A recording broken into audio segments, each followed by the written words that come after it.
There's this moment in your gut, a flicker, a shift, a subtle offbeat in how someone moves around you. That's what I felt. Not a full-blown alarm. Not some grand betrayal laid out in front of me. Just a pause. Something that didn't click. And I've learned that when I feel that pause, I don't ignore it. I write it down. See, I don't always process things right away. My brain doesn't work like that. I have ADHD, and sometimes emotions hit me hours, even days, after the fact. While most people explode in real time, I get quiet, I observe, I collect. I loop the moments until the pattern forms. That's exactly what I did with him. He was charming, always just the right amount, present, but never clingy. Complimentary but never overdoing it, attentive, smiling. The kind of man who makes you feel like he's not just listening, but watching. Like he sees the version of you you wish other people saw.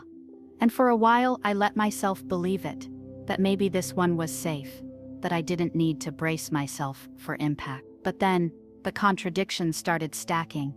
Little things, times that didn't add up, vague references to old friends that never came with names, phone calls he silenced mid-conversation, a nervous laugh when I asked him who someone was. It wasn't enough to accuse, but it was more than nothing. And because I've learned the hard way, that gut feelings only become real after the damage is done, I did what I always do when I start to sense the glitch. I opened my notes app. I started a log. Not because I wanted to trap him, because I wanted clarity. I started listing everything that made my brain buzz, every moment that made me pause, every inconsistency, every quote I couldn't shake. The way he said he wasn't looking for anything serious but still called me every night. The way he claimed to hate drama but always seemed to be dodging direct questions. The woman's name that showed up once on his phone. A name he quickly dismissed with a too casual, "Oh, she's just a friend." That's the thing about someone trying to lie to you. If they think you're emotionally fragile or distracted, they assume they can get away with just enough. Enough reassurance to calm your suspicion. Enough attention to make you feel valued. Enough half-truths to slow your reaction. But I don't react fast. I reflect deep. And every time he handed me a little crack in his story, I logged it. Without drama. Without emotion. Like a detective in heels. Because what he didn't realize was that while he was finessing timelines and rearranging the narrative, I was silently compiling a blueprint of his unraveling. I didn't know what I'd do with it yet. But I knew I was going to need it, because something was wrong. And this time, I wasn't going to wait to be blindsided. I was going to write the truth down before he had a chance to rewrite it for me. It happened on the way home from what should have been a perfect night. We just had dinner, cozy, casual, romantic in that offhand way where nothing's forced. The conversation flowed. He touched my hand more than usual, told me I looked incredible. We laughed the way couples do when things feel easy. And then his phone lit up. We were in the car and I glanced at it out of habit. Just a reflex. That's when I saw her name. Not a guy friend, not mom or home. Or spam risk. A woman's name, one I hadn't heard before. A name with no context. And a lot of weight. He saw me glance. And without skipping a beat he silenced the call and flipped the phone face down. Just a friend, he said. She's been going through stuff. I'll call her later. He didn't flinch. He didn't stammer. The lie was smooth, too smooth. And me, I smiled. But inside I opened the folder in my brain where I keep receipts. That moment went straight into the log. I didn't argue. I didn't pray. Just noted his tone, his timing, the way he over-explained just enough to feel practiced, but not enough to make sense. She was just a friend, but apparently needed him so badly she was calling during our time. Interesting. He thought it was over. One smooth dismissal, and the story would fade. But for me, that was the moment I knew something was off, and it wasn't going away. When I got home, I added a new note. Friday night. Missed call from name. Said she was a friend. Got defensive. Didn't answer. Mood changed after. Because here's what people like him don't understand. When your brain doesn't process emotions the typical way, you start compensating in other ways. You train yourself to document, to analyze, to spot the smallest pattern shifts. I don't always feel red flags immediately, but I track them. And that call, that one flicker of another woman's name on his screen, it was the first thread in the knot he'd been carefully trying to hide from me. And the most dangerous part for him, he thought he handled it, thought I'd shrugged it off, thought my quiet was weakness. But quiet isn't surrender. It's the moment you let someone show you exactly how much they're willing to lie before they even realize they're doing it. And while he was busy making sure I didn't look too closely, I was already starting to look. The next day I asked to talk. Not angrily, not even suspiciously, just calmly, neutral. The kind of calm that unsettles men who are used to emotional outbursts. Because they can't control what they can't predict. He agreed. Of course, said he was always happy to talk, that he appreciated how emotionally mature I was. Flattery. The oldest deflection in the book. But I didn't come for a compliment. I came for confirmation. I already had the facts. I just needed his version of them on record. So I sat across from him with my phone in my lap and notes open. I didn't hide. I even told him, I'm writing things down. I process better that way. And he nodded, didn't ask questions, because narcissists love to be interviewed. They just assume they'll control the story. I started gently. Who was the woman that called during our drive? How often do you two talk? Have you seen her recently? What do I mean to you right now, and where do you see this going? All straight questions. No accusation, no leading. And to my absolute lack of surprise, he answered with practiced ease. Said she was an old friend. Someone he'd reconnected with but had no feelings for. Said he hadn't seen her in months. Said he didn't want to lead her on. That I was the one he was focused on. That he wasn't ready to define us. But that if things continued this way, he could see us becoming something serious. I kept typing. He kept spinning. And the thing is, he didn't lie badly. His lies were built on truth fragments.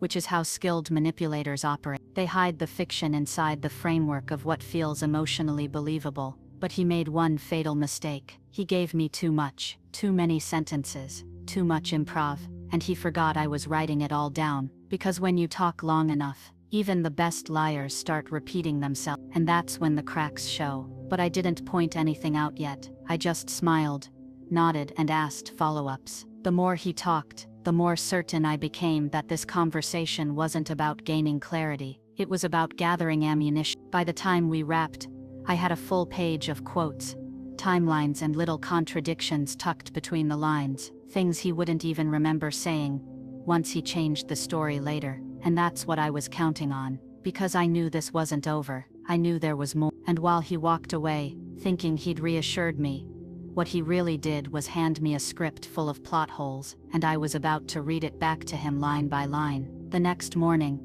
I woke up before my alarm, brain buzzing. I couldn't stop thinking about the conversation from the night before, not because it upset me, but because something about it itching. So I did what I always do when my brain won't let go of something. I went back to my notes. I reread every line, every quote, every small phrase he thought I wouldn't remember, but I had typed out word for word while he smiled across from me, probably thinking he was pulling it off. And on second pass, it was full of cracks. Day 1.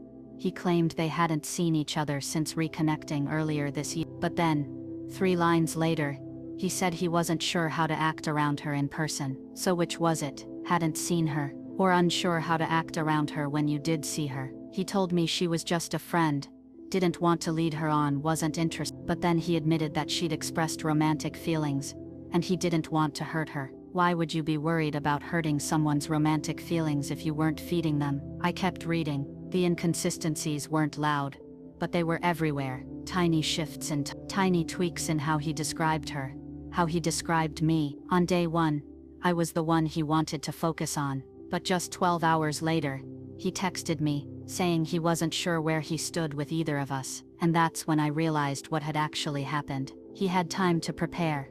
I caught him off guard. He didn't see the questions coming, so he answered sloppily. Too much truth, tucked in between rehearsed deflections. But day 2, he had time to rehearse, to rewrite the story, to smooth the edge. That's why the contradictions were so clear, because I caught him in real time on day 1, and in character on day 2. He thought I'd be too overwhelmed to notice the difference. He was banking on my delayed emotional process, counting on me to be so flooded with panic, confusion, and heartbreak that I wouldn't go back and study the script, But that's exactly what I did, because heartbreak hits me slowly, but truth hits fast. And while he thought he was buying time to make a clean exit, what he was really doing was leaving behind a trail of his own unraveling. Every contradiction was another nail in the coffin of his credibility. Every tweak in the story, another sign he wasn't trying to fix anything.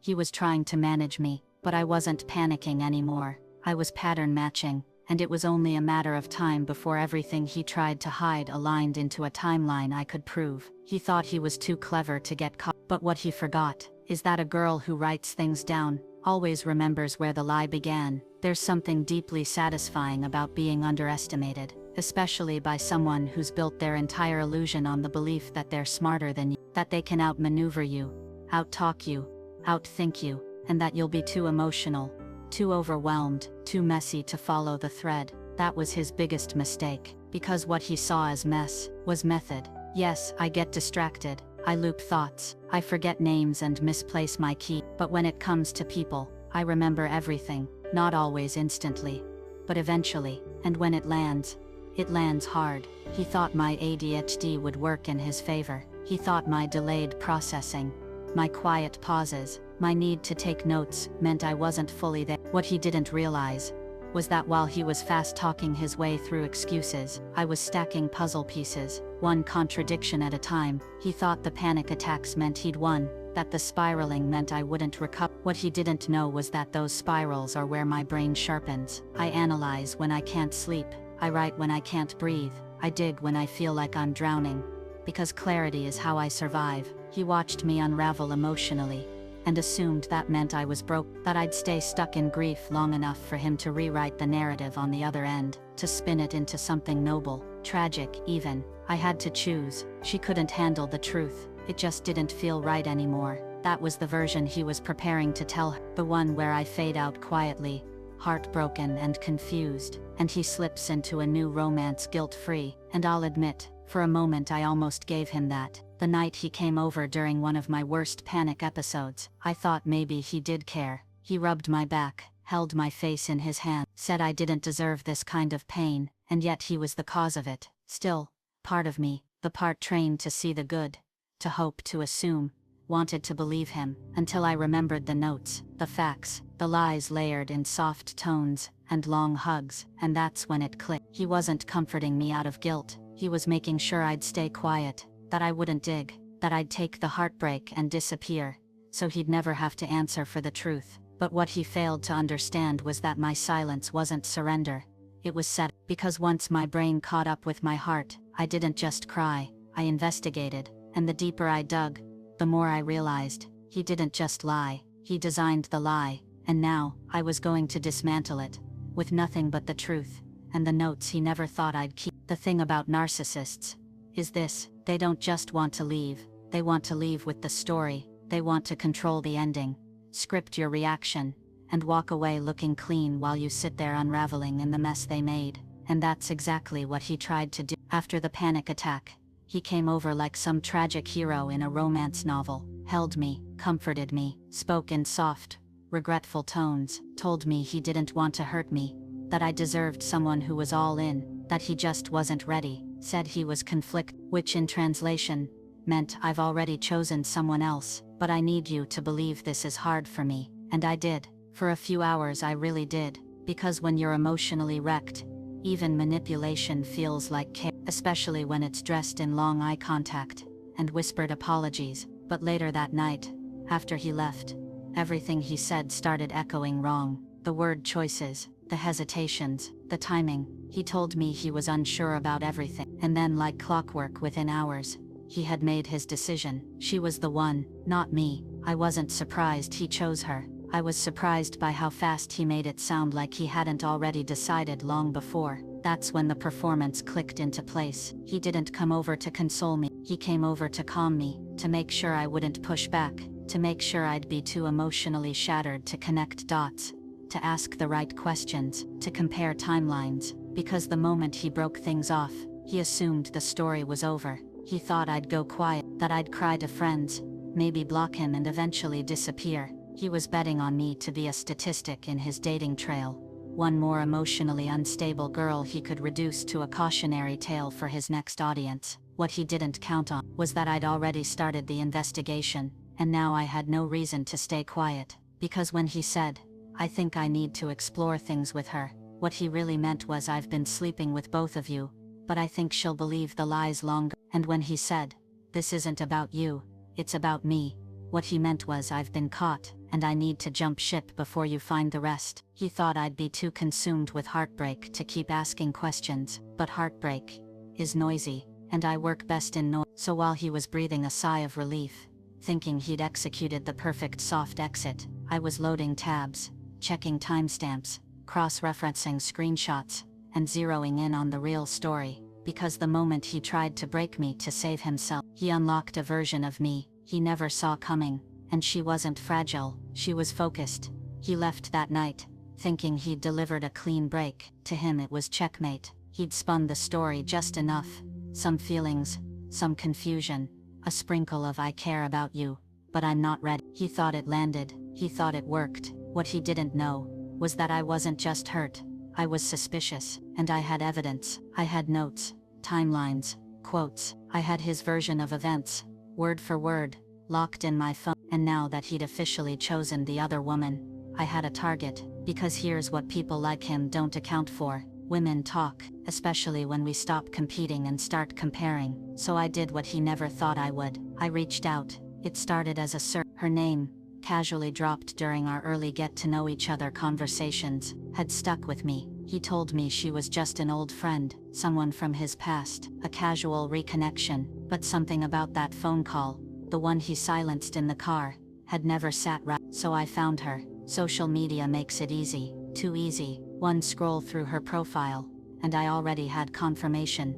She wasn't just a friend. Photos, captions, inside jokes in the comments. They weren't sleeping together once, they were seeing each other regular. Same weekend he said he was busy with work, there he was, in her tagged photos. Same day he called me his favorite person, he was taking her out to dinner. Same outfit, same captioned message, same damn emojis. It wasn't just a lie, it was he had copied and pasted his affection across two women like we were templates. So I messaged her. I wasn't cruel, I wasn't accusatory, I just told her the truth. I explained the timeline, I shared the screenshot. I told her when I met him, when we last saw each other, and what he had told me about her. And to her credit, she didn't lash out, she didn't deny it, she responded. And what we unraveled together was horrifying. We were on alternating weekends, same routines, same words, same photo, same half promises about working on things and taking it slow. He was running a full double life, and he'd been so comfortable doing it that he never thought the timelines would He thought we'd stay in our silos, that I'd mourn in silence, and she'd move forward in blind trust. But now we were talking, now we were comparing, now we had the full picture. And the man who thought he was playing both sides was about to lose everything. Because when you date a detail-oriented woman with a sharp memory and delayed emotional reactions, you don't get away with chaos, you become the case study. And his lies were no longer floating, they were sinking fast. They always think we won't talk to each other. That's how guys like him survive, by gambling on division. They count on us being too hurt, too ashamed, too prideful to reach out. They pit women against each other, like we're rivals in some delusion they've choreographed, never imagining we might actually compare notes, instead of fighting over scraps. But I didn't reach out to cause drama, I reached out to confirm a suspicion. And within minutes, I had the truth, in technicolor. She wasn't just a friend, she wasn't someone from the past, she wasn't even new, she was parallel. Another relationship, same emotional intimacy, same physical affection, same timeline. And as we messaged back and forth, the pattern came together like clockwork. He'd spend one weekend with me, sweet texts, thoughtful dates, talk of exclusivity. The next weekend, he'd be with her, saying the exact same things, sometimes on the same day, same phrases, same pet name, same photos of food, and cute captions. We were getting his best self in duplicate, never knowing he had a backup audience. I felt sick, not because I still had feelings for him. Those were gone the moment I saw the evidence. I felt sick because of the intentionality. This wasn't an impulsive mistake. This was structured, engineered. He wasn't confused. He wasn't torn. He was calculating. He had built 2 emotional homes, and kept us just distant enough that we'd never think to look next door. But now, the walls were down. And the thing about women who've both been lied to, once they start talking, the whole thing burns. We sent each other screenshots, timestamps, messages, photos. We aligned his affection like a timeline, overlapping, precise, incriminating. The double life wasn't a theory anymore. It was a documented pattern, a spreadsheet of deceit, and we weren't just grieving anymore. We were angry. He lost both of us in one day. One conversation, one miscalculation, because all it took was a phone call, one ignored instinct, and a woman with a memory sharp enough to track the lie to the root. He wanted me to fall apart. He wanted her to stay in the dark. Instead, we found each other, and his story exploded, not with screaming, not with scenes, just lined up, backed up, cold, undeniable. And the man who thought he could ghost me into silence was about to hear everything fall apart at once. Because the real twist, it wasn't just that he lied, it's that I documented the downfall, and now he wasn't walking away clean. He was walking away exposed. I didn't even have to tell him what I'd done. He felt it. You could see it in the tone shift. The sudden rage texts that showed up on my phone like smoke signals from a burning ego. You crossed the line. Why would you message her? I should have cut you off earlier.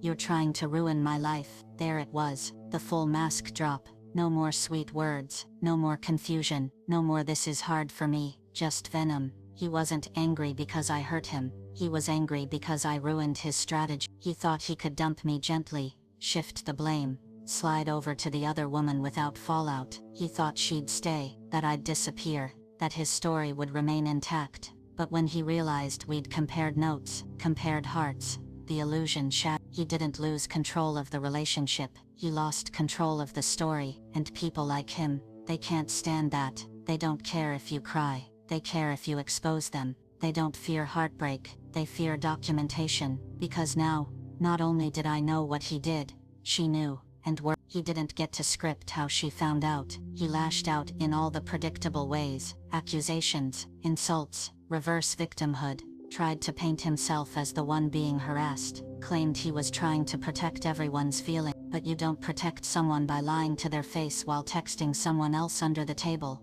And I wasn't in the mood to play nice, so I bit back. I reminded him that he was the one who said she was just a friend, that he lied about seeing her, that he used my emotional state as a shield while he made plans with someone else. I told him I wasn't embarrassed. I was clear that this wasn't vengeance, it was correction. He tried to flip it on me, called me vindictive, obsessive, but I didn't scream. I just sent him his own words, screenshotted, dated. One by one, he blocked me after that, which, to be honest, was the only honest thing he'd done the entire relationship. And as the final message disappeared into silence, I didn't feel loss, I felt closure. Because when someone lashes out like that, it's never about you, it's about the panic of being seen. And for once, he couldn't hide. He wasn't the one who walked away with the last word. I was, and it wasn't screamed in heartbreak, or typed in desperation. It was written in fact, backed by truth, delivered by the woman he thought was too fragile to fight back. In the end, he got exactly what he deserved. Not a messy breakup, not a dramatic fight, not even revenge in the traditional sense. He got revealed. He didn't lose me because I was emotional. He lost me because I paid attention. He didn't lose the other woman because I interfered. He lost her because I showed her the truth. His words, his timelines, his double life, laid out like a spreadsheet of betrayal. And what did he lose after that? Control, reputation, power. Because guys like him, they don't operate with truth. They operate with charm, with ambiguity, with just enough attention to keep you unsure and just enough distance to keep you unsteady. But when the charm wears off, when the curtain drops, there's nothing left but a man who lied because it was easier than being honest, who juggled 2 women because the thought of being alone scared him more than the consequences. He tried to write the ending, tried to make me the bitter ex spiraling in silence, while he moved on gracefully,